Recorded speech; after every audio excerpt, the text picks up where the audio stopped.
Welcome everybody to the part 2 of the 2017 Kia Forte rebuild.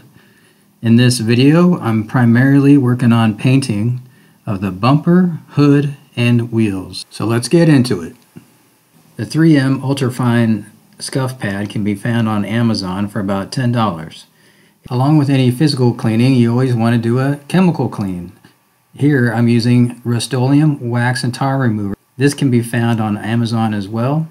However, I purchased it from AutoZone because I had a gift card. It's also important to use a microfiber towel because you don't want to leave any dust or fibers from an old towel.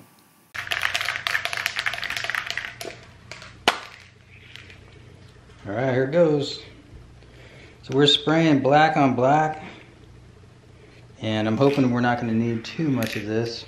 What I'd like to do is use a really light coat of color and then a more clear coat. Alright, let's go.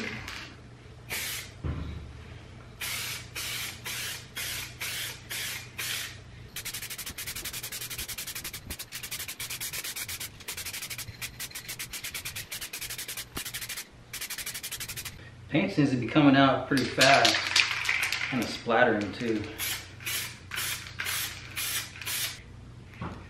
Maybe it's my finger. Spray painting went pretty well. I think what I have to do now is give it a very light sanding with like a 600 grit or something like that, just to make it smooth. And then I'll put on a couple clear coats. There's a couple spots right here where the sheen, I guess, looks a little bit different. I think the color is okay, just the sheen didn't really turn out right. Okay guys, we're jumping over to the wheels now, and unfortunately I bought the wrong wheels. So I bought wheels with the right lug pattern. Unfortunately the center bore, or the hole in the middle, is too small and it does not fit on my hub. So we're going to do an old internet trick, and we're going to increase the size of the bore with a router.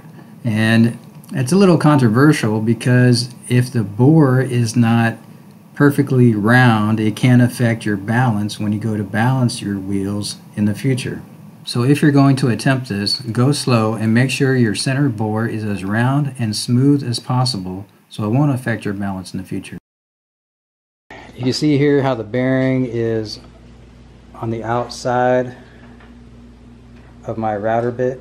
It's on the left side instead of the right. So here, I'll show you over here. I got a couple grooves right there, and that bearing is going to ride in the groove, and it's going to tear up this rim until that bearing sits right there perfectly in the middle. So it'll work pretty good, and my my hubcaps will still work right here on the outside.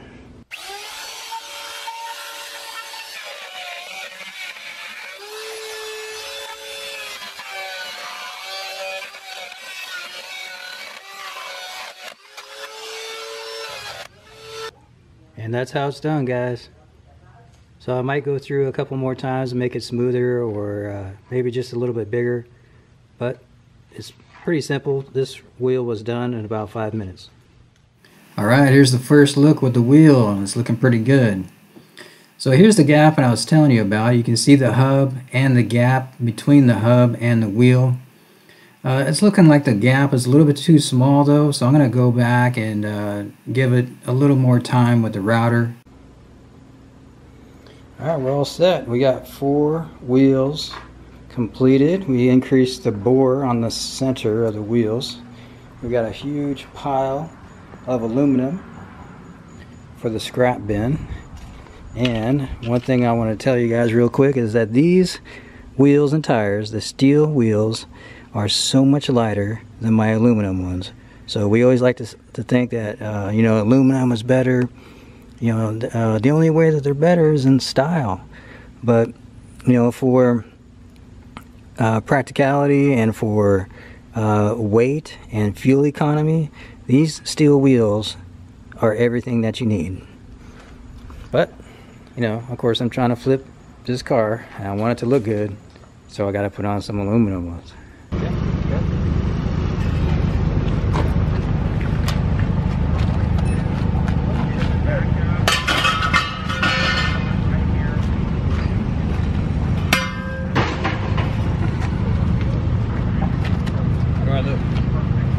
perfect.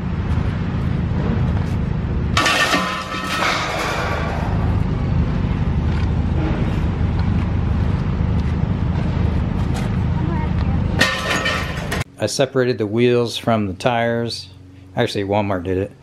And it was $5 a piece, so I couldn't really argue with that. It was a good deal.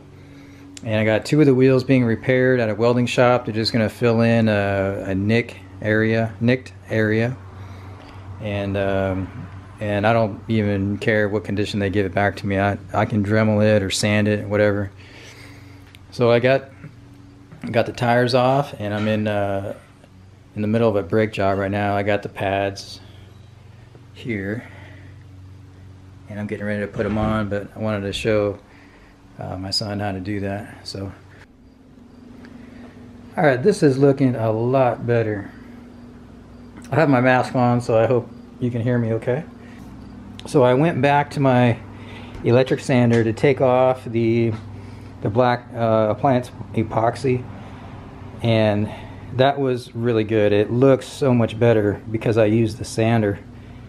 So now I know if it doesn't look like this, if it doesn't look like some kind of like you know, abstract art or something, then it's probably not right.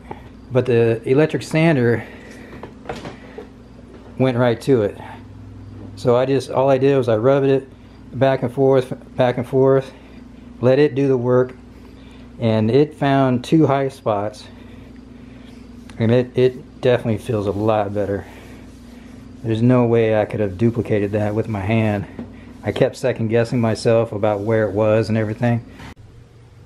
Here we are a couple days later, and I took off most of that black epoxy appliance paint from this area here, and I basically just started over. And what I started doing was putting on a very light coat of primer, and then wet sanding it until I saw what was underneath.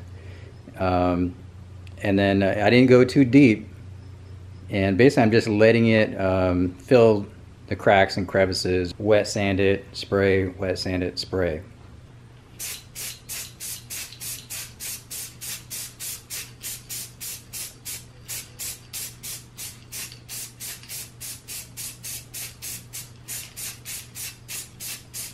There it is.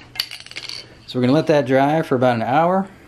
All right, I don't know if you guys can read it, but I wanted to point out that this is a fastest dry formula. It says it dries to the touch in 8 minutes, but I'm not gonna sand it. I'm not gonna do anything critical with it for about an hour. All right, it's about an hour later. This is the main area I wanted to focus on because previously, you know, I could feel a little bit of a bump when I went back and forth. So what I'm going to do now is just keep going until the previous surface or the previous layer begins to show.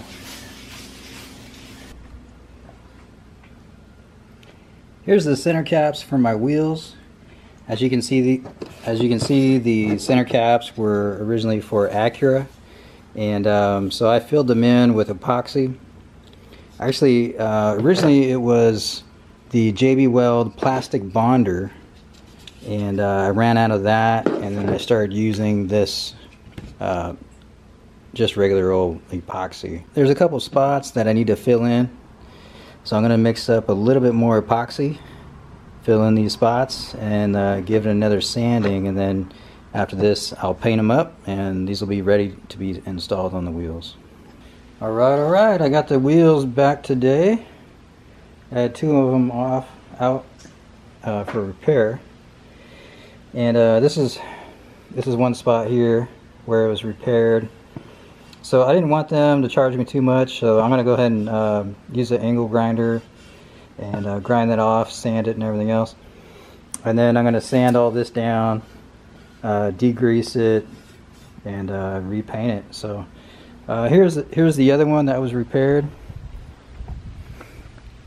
I got to look to see where it was repaired, but that was it right there. So this one I've already ground it down, sanded it, and So it's pretty much ready for paint. Before I forget, I wanted to show you guys this. This, I believe, is honeysuckle, and it grows wild here. I mean, it grows like crazy here in Ohio. And I found that under the car. I'm gonna reach down here and try to show you guys. But so here's part of it here.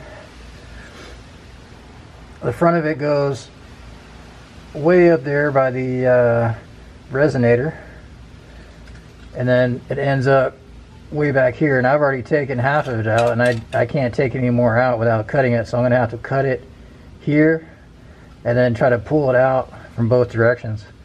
But here's the fuel tank. You can see it got between the fuel tank and the strap, almost went right through the gas tank. So and that strap is pretty tight.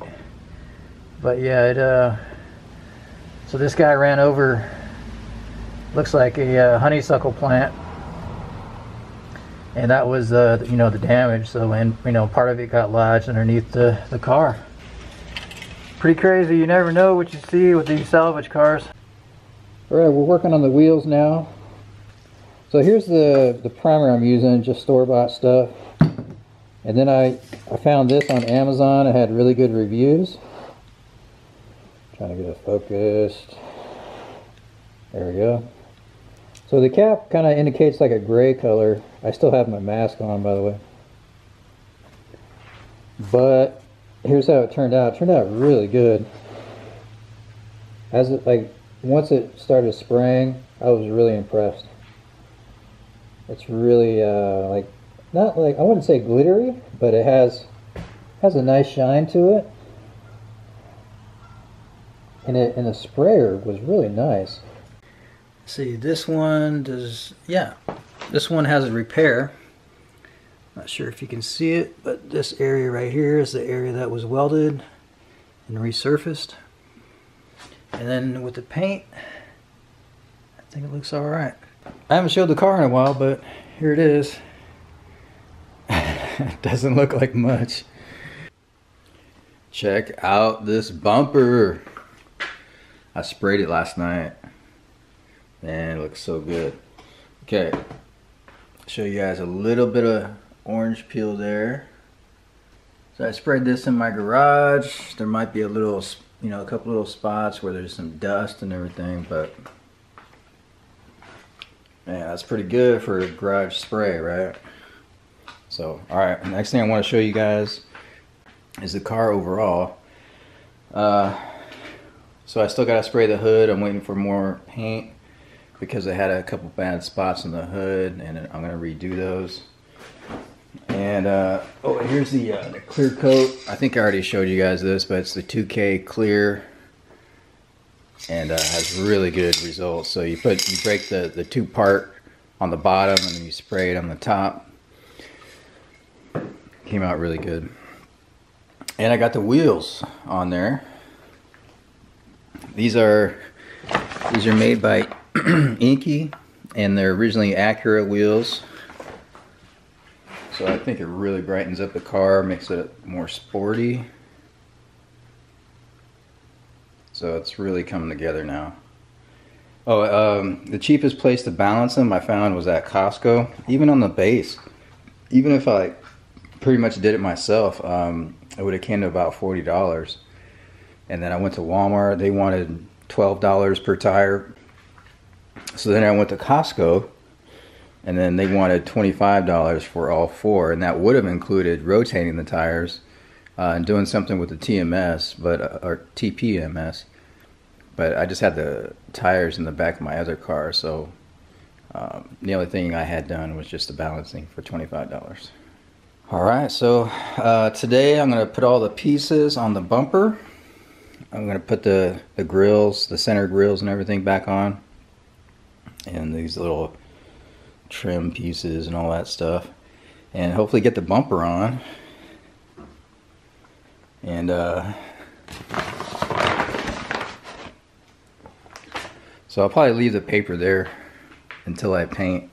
Even if the hood isn't ready, we're still gonna have the inspection. It'll pass like that, it's not a big deal. And then we'll paint and get this thing sold. Hopefully we'll make some money on it. Clean out the garage, clean out the mess, and move on to our other projects. And I think after this, we're going to get back into the real estate projects. We have some things cooking on the fire for real estate, and we're going to start looking around at the foreclosures. Hopefully we'll get a big house and get a lot of equity, and put a lot of sweat equity into it too. Make some money. So the bumper is aftermarket. The grill is aftermarket. This bottom grill is the same one I used before. And it looks okay. There is a crack up here, which I will probably fill. One thing I wanted to point out is that the bottom grill here is a different black. It's like the plastic black. And I really wish I would have painted it just a black semi-gloss color to get it away from that, you know, gray plastic black. It doesn't really match, but that's the way cars are for the most part. So I mean, it looks stock, it looks original, but it would look better with a coat of paint on it. Okay guys, that wraps up video number 2. Stay tuned for video number 3, where we check out the entire car. It looks very good, and we're also going to talk about the numbers and how much we made. See you then.